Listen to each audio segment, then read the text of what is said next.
So welcome to the first Vyasa SJC class of the West Coast.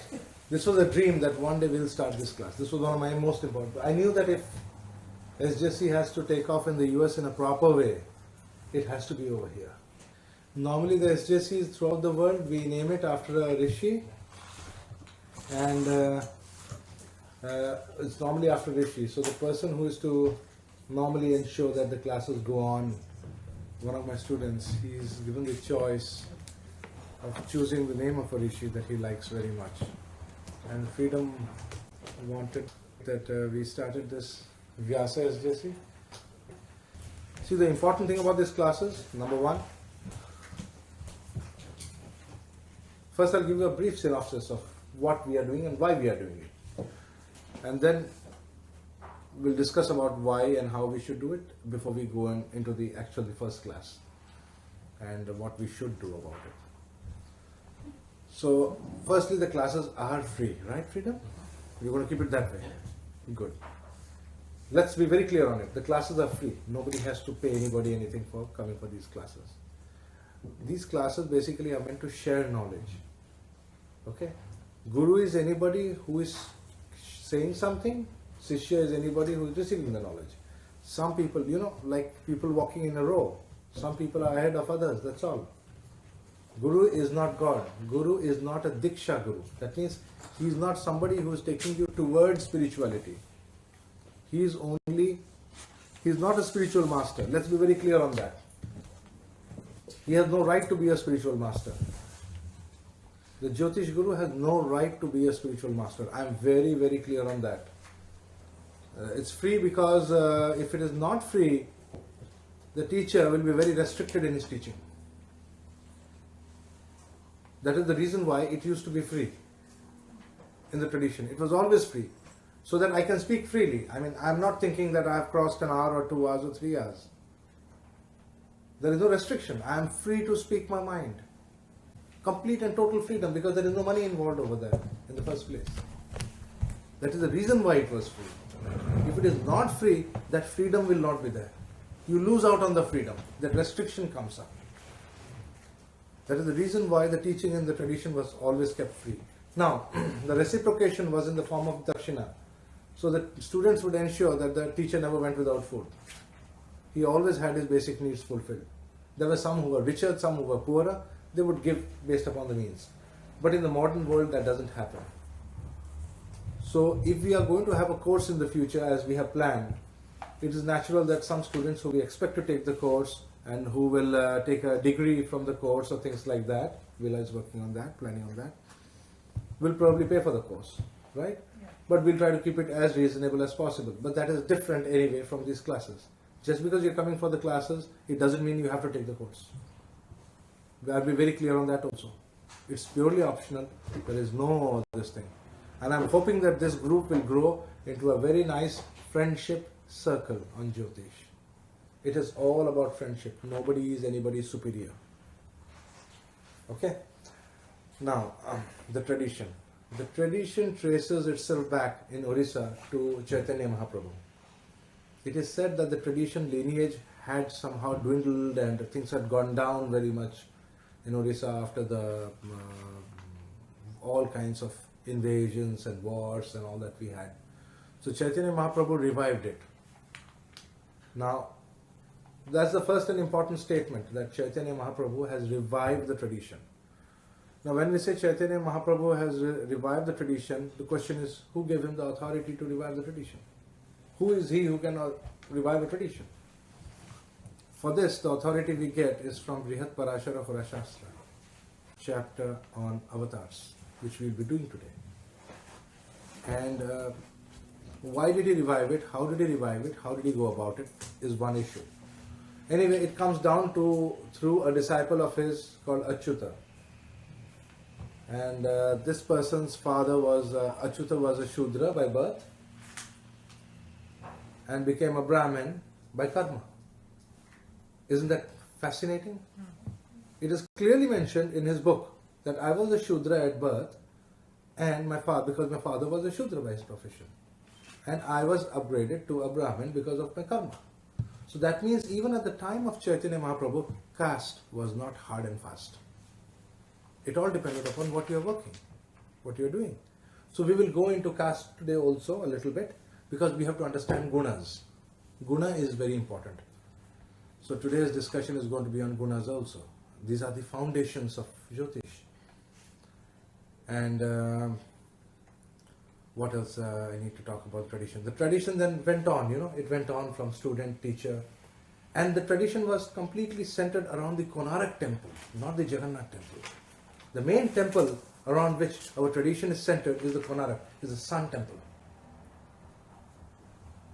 Astrologers through ages have been sun worshippers. Whether it was the great Varahamihira or it was the Ra worshippers of Egypt, over centuries they have been the sun worshippers, all astrologers. And if you see the Patanjali's Yoga Sutra, there also you get to know that if you wish to know the movement of the planets and to know what they hold in the future of the mankind, you have to meditate on the sun. Patanjali's Yoga Sutras clearly mentions that. So undoubtedly they used to worship the sun god and Surya, and from there they got the knowledge. So our tradition was hovering around the temple. Naturally, the biggest blow to the tradition came when during the Muslim invasion they came and completely bombarded and broke the temple.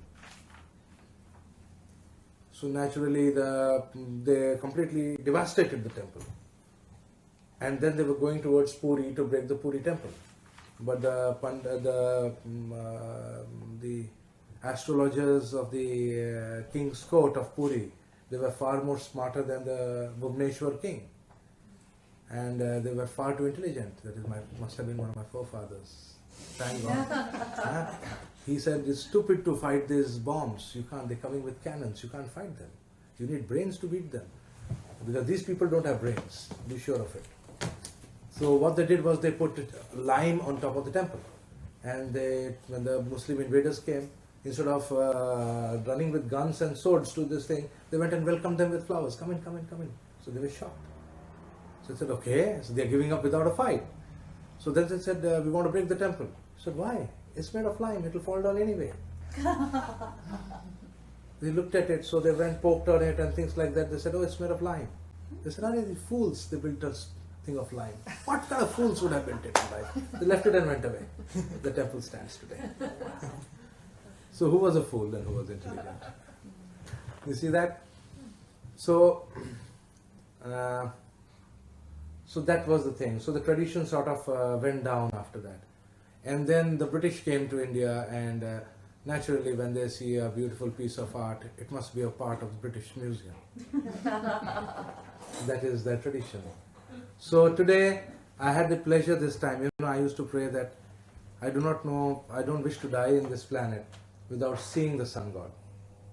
I wanted to see with my own eyes, to behold him with my own eyes. The statue that must have been worshipped by my gurus and the whole tradition. And this time I was so fortunate that on my way via London, we went to the British Museum, and very beautifully the entire statue of the sun god is there in all his glory. Well maintained, put in a glass cage. Is it the original one? Yes.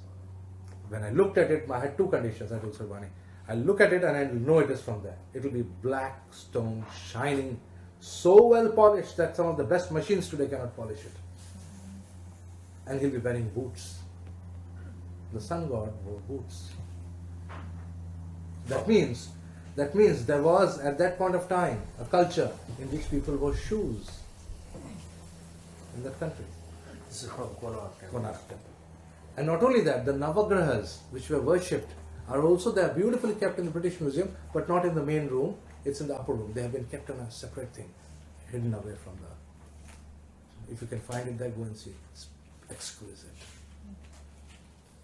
So replicas of that are now kept in the near Konarak, and the prayers and the pujas continue in Orissa. What would the astrologers do? I know if somebody took it away, you can't do anything. You have to make your own little duplicates and continue with that. So the tradition continues. The thing is, nobody could steal the knowledge. That is what I am trying to say. They broke the temple, they took away the statues, and called it all kinds of collections. Almost you can't imagine the kind of statue. The whole temple, literally every temple or statue of the temple is there in the British Museum. The first day I went in, it was like a shock for me. And the second day I went in there, and then a thought came to me. Well, God has been kind. If it was not preserved by the British, who knows which Maharaja would have stolen it away? Because today the Rajas have become all plunderers. Right? So in a way, it was kind of the British to keep our thing for us. Okay, so the knowledge continues. And what I want to say is that knowledge cannot be stolen. That was the essence of what I was trying to tell you all. Nobody can steal your knowledge. Nobody. It is up to you to give it to whom you wish to give it. The person who is taking the knowledge, if his heart is not open for the knowledge, he will not get the knowledge, even if you wish to give it. So it is very open to come for the learning with an open heart. The mind will get energized by itself if your heart is open to the knowledge. That is why the entire effort of the tradition was to meditate on the heart chakra. The meditation is on the heart chakra, not on the mind chakra. The real meditation is always on the heart chakra. Because if your heart is not open to something, nothing else will open. So the question is how to change your heart.